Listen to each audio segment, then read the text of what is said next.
back Minnesota. to the Capitol listening. As you saw last year in the tied House, Democrats and Republicans came together. Although we just needed that one-day special session last year, we were able to come together and do some really good things for Minnesota. We, again, even with the challenges this year, proved we could do those same things.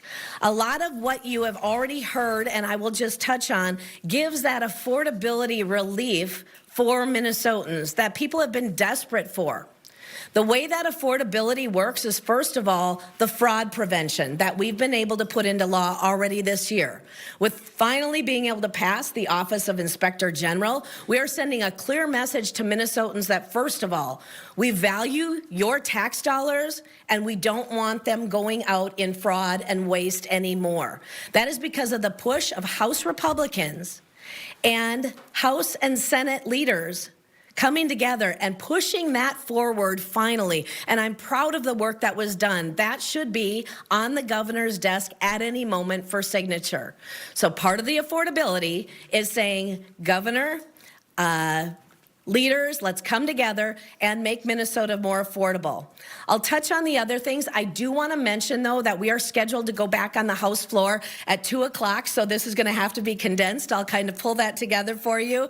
But we've also delivered $125 million in property tax cuts, $250 million in car tab fee reductions, help for HCMC, which is very, very important, and we did that by not extending the Hennepin County ballpark tax. We were able to allow that, as it is expected, to sunset. So we were able to help HCMC without any raising of taxes. And in addition to HCMC, we heard the cry from across the state, from our critical access hospitals, saying that they are really struggling in these times of affordability. So we're delivering $30 million across the state for hospitals that are distressed, that are having those higher than expected costs. And we also are able to raise the MA rates up to what HCMC has already gotten. So really, really good things there for our hospitals across the state, in addition to HCMC.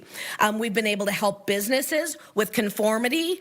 The PFAS reporting that was going to start September 1st, we are able to delay that and push that out a little bit, which is what we heard from businesses across the state, until June 1st. So a 9-month delay on the reporting of PFAS and a number of other things.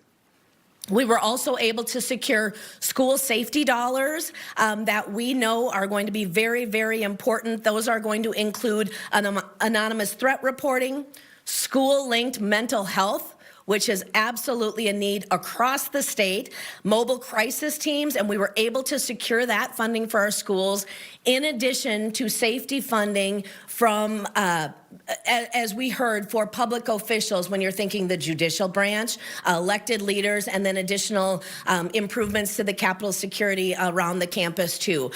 There is much more in the negotiations. You'll see over the next 3 days that our committees are coming together. Bonding is still there, a $1.2 billion bonding bill that is going to help with infrastructure around the state. These are good things that have come forward. Affordability for Minnesotans, fraud protection that is so desperately needed, and investment going forward. With that, I'm going to turn it over to Leader Harry Niska for any additional comments, and then we'll have a few minutes just to take some questions. Thank you, Speaker Demuth. And, you know, this deal and the work that we're finishing up over the next few days really puts an exclamation point for Minnesotans on how much better they are with some Republican voice in Minnesota state government, even with just a tie in the Minnesota House compared to what Minnesotans had to deal with in 2023 and 2024 with a Democrat trifecta. Instead of continued growth in government spending and in the cost of government and fraud going out the door, and higher costs on Minnesotans, what we heard from Minnesotans and what we delivered for Minnesotans is accountability for the fraud that's happening in Minnesota state government and affordability by reducing the cost of government on Minnesotans. Our House File 1, our highest priority bill, was to create an independent Office of Inspector General because we had seen the way that the executive branch under Democrat control had failed to hold fraudsters accountable and those within government accountable for enabling fraud. That was a huge priority for us. We appreciate the fact that the Democrats in the Senate were willing to make that a priority, but we had to fight tooth and nail against, we know the governor was trying to slow that down, and we know Democrats in the House were trying to slow that down, and eventually they heard from Minnesotans that they demand accountability, and we were able to get that done. That's part of this end of session negotiation, as well as important things to make Minnesota more affordable for the costs that have been imposed on them by the Democrat trifecta. Most notably, the increased property taxes that resulted from more mandates being pushed down to local governments, along with not having the tools to deal with those mandates. We have delivered property tax relief in this deal, as well as relief from the increased car tab fees that the Democrat trifecta also pushed through in 2023 and 2024. Those were two of our biggest priorities, and we were able to do it without raising taxes, finding ways to reprioritize and cut spending in other areas, and that was really important. So as Minnesotans go into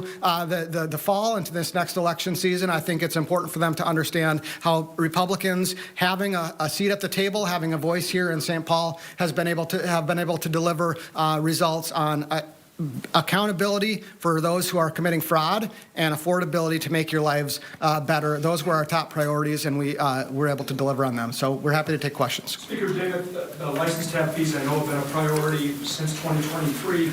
Are you disappointed that next year they're probably going to snap right back to where they are unless there's some major change in the makeup of the legislature? Well, hopefully there will be that major change in the makeup of the legislature so we can continue on this path of making things more affordable. Car tab fee relief right now is what we're hearing from Minnesotans. We were only able to secure the 1 year, but I'm grateful that work was done, and then we'll see where that plays out so we can continue down the path of affordability. One other thing that I failed to mention earlier is we have heard from our counties, all 87 counties, about the antiquated systems that they have to work on to get the work done that goes back into the state. And I'm talking green screens. So if you remember when there would be a green screen and a dial that would spin, that is what our counties have had to be working on. So even back when there was an $18 billion surplus, Democrats chose not to invest in the upgrading of those systems.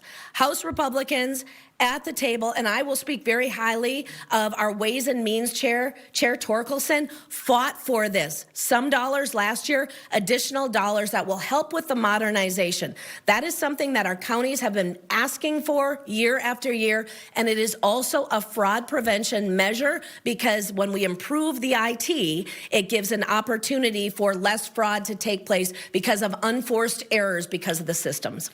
Speaker Demuth, is there any chance that we'll see negotiations or votes on the gun violence package or the ICE accountability? What I will tell you is obviously you can hear today in the Capitol, there's a lot of push. The Senate did choose to send over a number of bills that are omnibus bills. We have been very clear here in the House that this year will not be what we experienced at the end of 2024, where there was omnibus bills with everything pushed in. We have been passing through individual bills or single topic bills. As far as the gun bills that were brought up in committee in the House already, those were brought back up back in March, and they were also brought to the House floor. They did fail on a party line vote in the committee, but there have been Democrat priorities that were brought forward in both committee and as an urgency on the floor. So those votes have already taken place. Are you feeling pressure from Annunciation parents about at least taking a vote?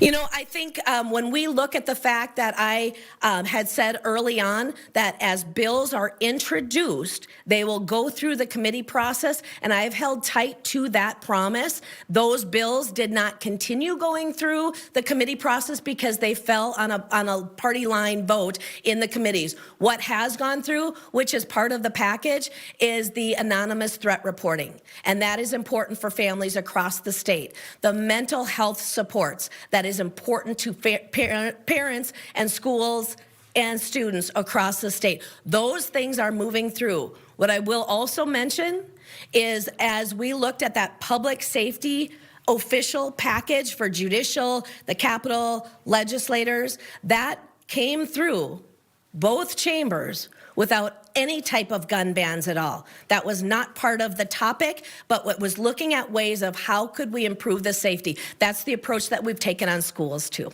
The governor says that. Yeah, go ahead. Just to add to that, we've been very clear since September that we are interested in finding bipartisan solutions to school safety as well as public official safety. That has been a high priority of the Republican caucus. We are in a tied House, and so we need bipartisan solutions to be able to go forward. Republicans have been working consistently on saying, here's what we think would be bipartisan solutions on school safety. Here's what we think would be bipartisan solutions as regards Capitol security. What's been really disappointing and I think very telling to Minnesotans is that Democrats are willing to work on bipartisan solutions when it comes to public official safety, when it comes to Capitol safety, and they're not holding those hostage to demands for gun bans that they know won't pass, that even like Senator Hochschild casting. All right, we've been listening in to Republican leaders at the Capitol discussing the end of session deal here. We'll continue this on Fox Local with Courtney Godfrey, and we will see you here tomorrow.